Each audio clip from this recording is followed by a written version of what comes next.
Bonjour à tous les amis, aujourd'hui on se retrouve pour une toute nouvelle vidéo sur ma chaîne YouTube, une vidéo extrêmement spéciale. On est tout simplement à quelques jours de la CAN 2023, qui sera selon moi tout simplement la plus grande Coupe d'Afrique des Nations de l'histoire. Il y a tellement d'attentes en fait, il y a tellement d'équipes qu'on attend au tournant, il y a tellement d'équipes qui vont devoir tout simplement prouver forcément les quelques favoris. Je ferai une vidéo, et d'ailleurs il y a déjà une vidéo disponible, mais je ferai une petite update, une petite mise à jour de cette vidéo pour reparler des différents favoris de cette Coupe d'Afrique des Nations. Mais forcément on a le Sénégal, tenant du titre, double finaliste, mondialiste lors du dernier mondial du côté du Qatar, qui va arriver avec beaucoup de pression, la Côte d'Ivoire qui joue à domicile, le Maroc forcément demi-finaliste de la dernière Coupe du Monde qui n'a pas gagné la CAN depuis très longtemps. Ils vont être extrêmement attendus lors de cette compétition, mais on a aussi l'Égypte, on a aussi le Nigeria, on a aussi la Tunisie qui est toujours capable de causer quelques problèmes à certaines très grosses équipes, forcément l'Algérie, forcément le Cameroun, le Ghana, le Mali, le Burkina Faso. Enfin voilà, j'ai très certainement oublié des équipes, évidemment c'est pas le sujet principal de cette vidéo, mais c'est vraiment pour vous dire à quel point je suis hype, à quel point j'ai hâte que cette compétition commence. Évidemment c'est une compétition qui est souvent moquée, qui est souvent décriée, qui est souvent dont on rigole beaucoup parmi certains observateurs du football. Moi personnellement en tant qu'Africain, moi personnellement en tant que fan du football africain, c'est vraiment une compétition que j'affectionne tout particulièrement. Encore plus quand l'Algérie arrive avec de telles ambitions. On est parti, vous l'avez vu dans la miniature, vous l'avez vu dans le titre, on est parti tout simplement pour que je puisse vous donner ma liste des 27 joueurs sélectionnés pour cette Coupe d'Afrique des Nations. Si vous l'avez loupé, il y a tout simplement une vidéo qui est sortie hier où j'ai tout simplement parlé des 50 joueurs présélectionnés. Donc pour faire ma liste des 27, et j'ai évidemment pioché parmi ces 50 joueurs présélectionnés, je ne suis pas parti chercher des joueurs qui n'étaient pas présélectionnés, parce que je vous le rappelle, pour participer à cette Coupe d'Afrique des Nations, il faut déjà être présélectionné dans une liste qui a été dévoilée par la Confédération africaine de football il y a quelques heures. Donc voilà, j'ai pris cette liste des 50 joueurs présélectionnés, j'en ai tout simplement choisi 27 noms pour aller fièrement représenter les couleurs de l'Algérie. Alors c'est vrai que ce chiffre de 27, il a été augmenté. Au départ, on parlait plutôt de 23 joueurs, on pensait qu'on allait repasser à une liste de 23, qu'on allait repasser à ce format traditionnel qui a pratiquement toujours été présent dans le monde du football. Finalement, la CAF est revenue sur sa décision parce que pas mal de techniciens, pas mal de tacticiens, pas mal d'acteurs du football africain avaient tout simplement demandé à ce qu'on repasse à une liste de 27 parce qu'il y a 5 changements, parce qu'il y a des blessures, parce que le Covid, mine de rien, il est toujours encore un peu présent, parce que le calendrier du football international est surchargé, il y a de très nombreuses blessures. Donc c'est quand même assez logique, je trouve, de garder 27 joueurs. Maintenant, encore une fois, Belmadi n'est pas obligé de sélectionner 27 joueurs, il peut très bien prendre 23, il peut très bien en prendre 24, il peut très bien en prendre 25, il peut très bien en prendre 26, il peut très bien en prendre 27. Il doit tout simplement soumettre une liste entre 23 et 27 joueurs. Maintenant que vous avez bien compris ça, d'ailleurs il y a une petite info, que je ne vais pas oublier. À chaque match, on aura 4 joueurs qui vont devoir rester en tribune. Ça, c'est quand même une statistique importante, et c'est peut-être pour ça aussi que Belmadi prendra que 23 joueurs, parce que forcément, ça peut être un petit casse-tête au niveau de la gestion de ton groupe. Comment est-ce que tu gères ton groupe? Comment tu choisis à chaque fois ces 4 joueurs qui ne feront pas partie du match, qui devront tout simplement aller s'asseoir en tribune? Donc voilà, il y a le pour et le contre. Est-ce que je prends 27 joueurs, mais à chaque match, il faut que j'en élimine 4? Ou est-ce que j'en prends que 23 et je pars sur 23 joueurs qui seront tous focus, qui seront tous concentrés, où il n'y aura vraiment pas de problème au niveau de la gestion du groupe? Donc c'est pour ça que je ne serais pas surpris si Belmadi décide de partir sur une liste de 23 noms, tout simplement, pour cette Coupe d'Afrique des Nations. Les amis, écoutez, pour ma liste des 27, on va évidemment pas perdre plus de temps que ça. On est parti tout simplement avec d'abord les gardiens de but, puis les latéraux, puis les défenseurs centraux, puis les milieux de terrain, puis les ailiers, puis et enfin, évidemment, les attaquants de pointe. C'est parti pour mes 27 noms, parce que moi, évidemment, j'ai décidé d'exploiter au maximum cette liste. Alors on est parti au poste de gardien de but, et là j'ai pas eu vraiment d'hésitation, même si évidemment il y a une petite donnée qui est venue s'ajouter en dernière minute. C'est évidemment le retour de Raïs Mboli, Zerba, Mandrea, Raïs Mboli. Alors là je vais évidemment d'ores et déjà vous donner mon ordre. C'est tout simplement pour moi Mandrea numéro 1, Raïs Mboli numéro 2 et Zerba numéro 3. Pourquoi est-ce que je convoque Raïs Mboli? C'est tout simplement pour son expérience. Il a 37 ans, c'est le joueur d'effectif qui a joué le plus de Coupe d'Afrique des Nations. C'est c'est incroyable le niveau d'expérience, le niveau de sérénité. Je pense que c'est un mec, si tu le ramènes, tu lui dis tu seras deuxième gardien, il va pas tricher, il va pas bouder, il sera content de venir porter le maillot de l'Algérie, quitte à être remplaçant. Et encore une fois, voilà, on l'a vu lors de la dernière Coupe d'Afrique des Nations avec l'Égypte. Ton gardien remplaçant peut être le gardien titulaire lors de la finale. El Shenaoui qui se blesse, c'est Gabaski, hein, si je me trompe pas, Gobaski, enfin je sais plus c'est quoi son nom exact, mais le deuxième gardien de l'Égypte qui va faire une compétition absolument folle, hein, je sais pas si vous vous en rappelez, voilà, huitième de finale face à la Côte d'Ivoire, la demi-finale face au Cameroun, même la finale avec ce pénalty arrêté face à Sadio Mané, une compétition absolument folle pour le deuxième gardien égyptien.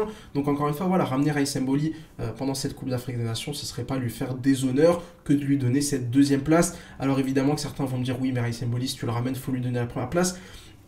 J'aurais été plutôt d'accord avec cette logique si Mandrea avait été mauvais. Et le problème, c'est que Mandrea, depuis 3 mois, pour moi, Mandrea, il est excellent. Il a été excellent face à l'Égypte. Il a été excellent, rappelez-vous, la première mi-temps face au Sénégal. Enfin, je sais pas si vous vous en rappelez, mais ce match-là, il est quand même formidable. Le match de Mandrea, c'est vraiment grâce à lui que tu vas t'imposer à l'extérieur dans ce match amical. Alors évidemment, il a aucune compétition internationale dans les gants, mais à un moment donné, il faut bien commencer quelque part. Hein. C'est comme, voilà, tu veux postuler un travail, on te demande de l'expérience, mais pour avoir de l'expérience, il faut bien commencer à travailler. Bah là, c'est pareil, on peut pas lui en vouloir et lui dire oui mais les gars n'a jamais joué une compétition internationale. Bah écoutez, faut bien lui offrir une opportunité pour qu'il puisse enfin participer à une compétition internationale. Et forcément mon troisième gardien sera tout simplement Zerba. Alors Zerba, il joue pas beaucoup cette saison, lui je le prends voilà, pour faire entre guillemets le sparring partner pendant les entraînements.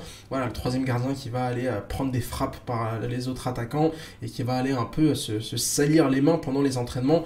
Mais c'est vrai que voilà, ce poste de troisième gardien, il n'y a pas vraiment de débat à avoir. Tu peux prendre Ben Bot, tu peux prendre Zerba. Il y a quand même très peu de chances qu'il joue pendant cette compétition. Alors on enchaîne sur les latéraux, le poste d'arrière droit d'abord avec Youssef Attal et Guitoun. Guitoun qui recommence à jouer un peu avec le FC Metz, hein, ça a été assez compliqué au début, avec notamment voilà, ce transfert qui a tardé vers un club de Ligue 1. Et puis évidemment Youssef Attal, hein, qui est tout simplement pour moi le meilleur latéral droit algérien, il n'y a absolument aucun débat. Alors évidemment, voilà, il y a ces problèmes judiciaires, hein. D'ailleurs grosse force à Youssef Attal et qui lui ont posé des soucis, et le fait qu'il n'ait pas joué pendant 2 mois, maintenant on l'a vu, hein, lors de la dernière trêve internationale, il reste quand même évidemment en forme, ça reste pour moi le meilleur latéral droit, il n'y a absolument aucun débat, et au moins ça lui aura permis voilà, de se reposer. Je suis convaincu que le staff technique de la sélection lui a donné le bon programme d'entraînement pour arriver en forme. D'ailleurs, hein, juste avant la Coupe d'Afrique, on aura quand même 2 matchs amicaux pour pouvoir un peu reprendre du rythme. Alors évidemment, les matchs amicaux, ça remplacera jamais les matchs internationaux, ça remplacera jamais les matchs officiels en termes d'intensité, mais c'est toujours ça de prix. Et puis au niveau du poste d'arrière gauche, d'abord Ryan Aït-Nouri qui sera selon moi le titulaire au poste à ce poste, pardon, arrière gauche. Alors il s'est blessé récemment avec Wolverhampton, mais il est quand même revenu juste il y a quelques jours au moment où je tourne cette vidéo. Évidemment, c'est pas une très bonne nouvelle, hein, ses soucis physiques, mais voilà, pour moi Aït-Nouri à 100%, il n'y a absolument aucun débat possible. Il sera titulaire au poste d'arrière gauche. Il a été vraiment excellent depuis sa première sélection, c'était de mémoire face au Niger la saison dernière, vraiment une très bon renfort, hein. Aït-Nouri qui fait beaucoup de bien à ce poste d'arrière gauche. Et puis mon deuxième arrière gauche, j'ai beaucoup hésité, j'ai tout simplement décidé de faire revenir Fawzi Roulam qui joue tout simplement en club. Contrairement à la concurrence, c'est un titulaire indiscutable en club, il est bon, et puis c'est surtout un profil différent de celui d'Aït-Nouri. Voilà, il a une patte gauche, vraiment un pied gauche avec lequel il peut faire des centres millimétrés, il peut frapper des coups francs. C'est un profil différent d'Aït-Nouri, forcément, avec l'âge, avec les blessures qu'il a eu ces dernières années au genou, il va un peu moins voilà, se porter vers l'avant sans ballon, mais balle au pied, ça reste quand même un excellent joueur. Aït-Nouri, Ghoulam, je sais pas ce que vous en pensez, mais je trouve que c'est un duo très intéressant au poste derrière gauche. On enchaîne sur les défenseurs centraux, et là, contrairement aux latéraux, j'ai décidé de prendre un joueur de plus. Généralement, dans une liste à 23, on prend 4 défenseurs centraux. Là, j'ai tout simplement décidé d'en prendre 5, avec évidemment d'abord Rami Bensebaini, hein, pas vraiment besoin de s'étaler sur son cas. On a aussi évidemment Aïssa Mandi, hein, qui est revenu de blessure, qui a joué face au Real de Madrid, un match plutôt correct. Il y a aussi évidemment un joueur comme Tougaï, un titulaire avec l'Espérance, capitaine du côté du club tunisien, Touba Ebelaïd. Là pour moi il n'y a pas vraiment de débat, le seul débat c'est en fait la présence de Touba. Pour moi Touba ne mérite pas vraiment d'être sélectionné dans cette Coupe d'Afrique des Nations. J'aurais largement préféré voir Alilet, Adem Alilet, hein, le défenseur central de l'USMA, qui est pour moi le deuxième meilleur défenseur central algérien du championnat. Et voilà, avec Belaïd, tu avais vraiment une super perte, tu aurais pu éventuellement les associer. Et c'est vrai que c'est quand même assez dommage de voir un joueur comme Touba présent, alors que Touba, en sélection, il faut le dire, il a été quand même assez moyen, voire mauvais, depuis plusieurs mois à chaque fois qu'on l'a fait jouer. Et puis surtout en club, il joue pas, et c'est vrai que contrairement à Lillette, ça commence un peu à faire tâche de voir des joueurs comme ça qui ne jouent pas et qui malgré ça continuent d'être sélectionnés. On enchaîne au milieu de terrain et là c'est tout simplement le poste le plus fourni, évidemment le poste où j'ai sélectionné le plus de joueurs. Je commence évidemment par le grand retour, celui d'Ismaël Benasser.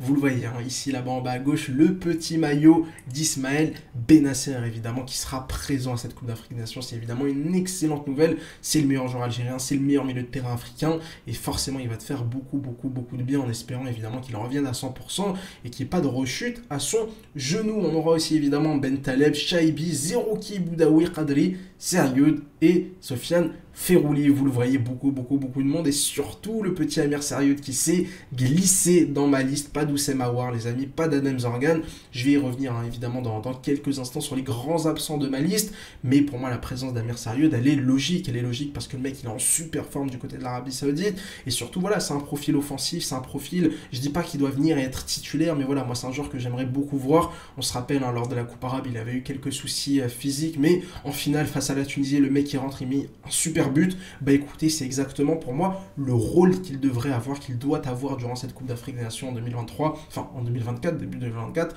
du côté de la Côte d'Ivoire, ce rôle de dynamiteur. Voilà, si tu as besoin de lui dans les 5-10 dernières minutes d'un match, tu as besoin d'un mec qui est capable de frapper de loin, tu as besoin d'un mec qui est capable de dribbler, qui est capable de centrer, qui est capable voilà, de un peu tout faire au milieu de terrain. Tu as besoin de créativité, tu as besoin de technicité, bah tu fais tout simplement rentrer Amir Serioud qui pour moi pourrait vraiment réaliser de très belles choses. Et puis surtout c'est un gaucher, voilà c'est un gaucher et t'es obligé un peu de d'équilibrer hein. Peut-être que pour certains ça veut absolument rien dire, mais moi j'ai besoin voilà d'avoir dans un effectif peut-être pas autant de gauchers que de droitiers parce que c'est pratiquement impossible étant donné qu'il y a beaucoup plus de droitiers que de gauchers, mais là voilà dans ton milieu de terrain t'as Bentaleb, Benasser qui sont des gauchers, t'as Serioud qui est aussi un gaucher et donc c'est quand même je trouve assez intéressant notamment pour occuper hein, ce côté droit du milieu de terrain, rentrer sur son pied gauche, nous faire plaisir avec une belle frappe de loin. Sinon le reste pour moi il n'y a pas vraiment de surprise. Radalé qui a un peu voilà une performance hein, individuelle qui a un peu baissé hein, depuis quelques semaines du côté de la Belgique. Ferrouli évidemment l'encyclopédie au milieu de terrain, le numéro 10 hein, qui sera pour moi très certainement très important durant cette Coupe d'Afrique des Nations. Zerouki Boudaoui, pas grand chose à dire. Chaibi évidemment l'Algérien le plus en forme hein, cette saison du côté de l'Eintracht. On enchaîne avec les ailiers avec à droite évidemment d'abord Ounas Riyad Mahrez.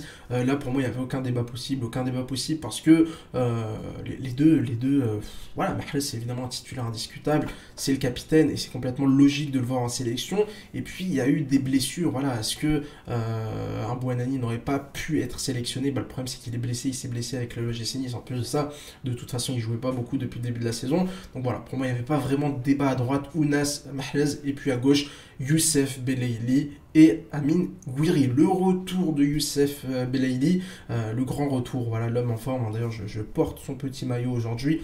Le grand retour pour Youssef Belaïli, un meilleur buteur, meilleur passeur actuellement du championnat algérien. Lui c'est comme Serioud, c'est de l'expérience mais c'est surtout un profil très important, un joueur qui n'a pas vraiment besoin d'être dans un collectif bien huilé, c'est-à-dire que même si collectivement ça va pas, Youssef Belaïli peut te faire des différences individuelles et pour moi sa présence elle est pratiquement obligatoire dans ce style, dans ce genre de tournoi. Et puis évidemment Gouiri, vous allez me dire pourquoi est-ce que tu le positionnes à gauche alors que toi tu le considères plutôt comme un numéro 9. Pour moi voilà, le vrai poste d'Amine Gouiri, là où il va pouvoir s'exprimer, c'est vraiment à ce poste d'ailier gauche, donc j'ai tout simplement décidé de le compter comme un ailier dans ma petite liste. Et puis on enchaîne, hein, si je me trompe pas, normalement on est à 24 joueurs pour le moment. On enchaîne du coup avec 3 attaquants, 3 numéros 9. Là encore une fois je n'ai absolument pas hésité. La présence évidemment de Bardad Bounedjah, la présence du meilleur buteur de l'histoire de la sélection algérienne, Islam Slimani, et puis évidemment le meilleur pour la fin, Amouara, qui est en feu hein, cette saison avec l'Union Saint-Gilloise du côté de la Belgique.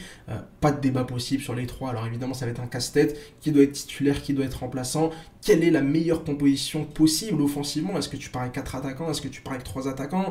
Est-ce que ton trio offensif c'est Amoura, Slimani, Mahrez? Est-ce que c'est Belaïli, Slimani, Mahrez? Est-ce que c'est Belaïli, Bounedjah, Mahrez comme à la CAN 2019? Il y a vraiment plein de combinaisons possibles, mais quoi qu'il arrive, pour moi, tu dois partir avec tous ces attaquants parce que c'est les meilleurs du moment, parce que c'est les plus en forme et parce que c'est les plus intéressants. Les grands absents, forcément un petit mot hein, sur les grands absents de ma liste. D'abord Adem Zorgan, qui pour moi dans ma liste, il y a un moment donné, choisir c'est éliminer. J'ai décidé de ramener Serioud, j'ai décidé de ramener Kadri, j'ai décidé de mettre Bentaleb, j'ai décidé de mettre Benasser. faut en éliminer. On peut pas partir à la CAN avec 15 milieux de terrain, c'est absolument pas possible. Et malheureusement, le profil de Zorgan, je ne trouve pas suffisamment indispensable. Je pense que Zerouki, je pense que Boudaoui et je pense que Bentaleb sont capables de faire ce qu'il fait en mieux. Donc c'est pour ça que j'ai décidé de ne pas le convoquer. On a aussi évidemment les grands absents au poste d'arrière gauche comme Laroussi, Adjam. Malheureusement, les deux payent tout simplement leur faible temps de jeu. C'est vrai qu'ils étaient en concurrence avec Fawzi Roulam. Maintenant, je ne serais pas choqué de ne pas voir Roulam à la CAN et de voir plutôt Laroussi. Mais les gars, Laroussi, il est chez le dernier de Première Ligue et il joue pas. Allez regarder son temps de jeu depuis le début de la saison. Franchement, c'est presque catastrophique. Adjam, il joue un peu plus, mais c'est pas beaucoup mieux. Donc voilà, pour moi, il n'y a pas vraiment... Enfin, c'est compliqué de sélectionner des joueurs qui ne jouent pas beaucoup. Les absences, c'est aussi évidemment de Yacine Brahimi et de Saïd Benrahma. Voilà, Benrahma lui aussi, déjà il joue pas beaucoup avec West Ham depuis quelques semaines, en plus de ça. Voilà, on l'a vu en sélection, c'est quand même très compliqué. Et puis Yacine Brahimi, pareil, il fallait choisir entre lui et Belaïli. J'ai pas mal hésité, Brahimi est vraiment en très grande forme cette saison du côté du championnat qatari. Fallait faire un choix, j'ai tout simplement évidemment décidé de me porter vers le joueur de l'MCA. Et puis évidemment, il y a deux grands absents pour cause de blessure dans ma liste. J'ai décidé de ne pas les convoquer, même si Belmadi pourrait tout simplement décider d'en convoquer au moins un selon l'évolution de sa blessure, Oussem Aouar et Bouanani.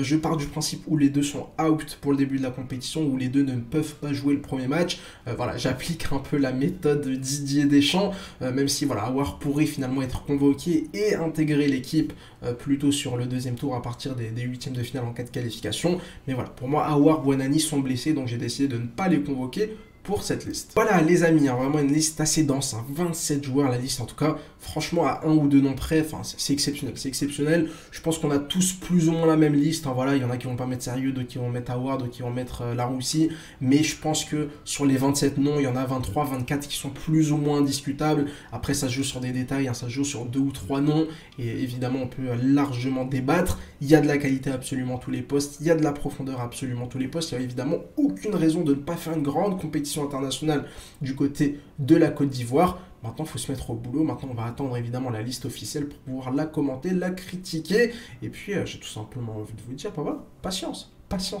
Voilà les amis, n'hésitez pas à me dire ce que vous avez pensé de ma liste, de la vidéo. N'hésitez pas aussi à me dire ce que vous auriez plutôt fait pour cette liste des 27. Est-ce que vous prenez pas plutôt 23 joueurs? Moi, c'est vrai que j'ai hésité. Je trouve que prendre 4 joueurs, les mettre en tribune... Voilà, après, j'ai pas l'expérience, je sais pas si ça a un vrai impact sur l'état psychologique des joueurs. Mais voilà, moi personnellement, si je suis joueur et que on me met en tribune le premier match, on me met en tribune le deuxième match, voilà, peut-être que je vais me déconcentrer, peut-être que je serai complètement désintéressé et que si on fait appel à moi au troisième match quand on a besoin de moi, peut-être que je serai mauvais parce que justement, je me suis un peu déconnecté. Donc, c'est un choix et l'avantage d'avoir 27 joueurs, c'est que tu as plus de profondeur, mais ça fait plus d'ego à gérer, ça fait plus de joueurs à gérer, donc ça peut être assez compliqué. N'hésitez pas à me dire ce que vous en pensez sur ce petit débat-là. Si cette vidéo vous a plu, n'hésitez pas à mettre un petit like, à vous abonner pour ne pas louper les prochaines. N'hésitez pas à me suivre sur Twitter pour tranquillement parler football. Et ciao.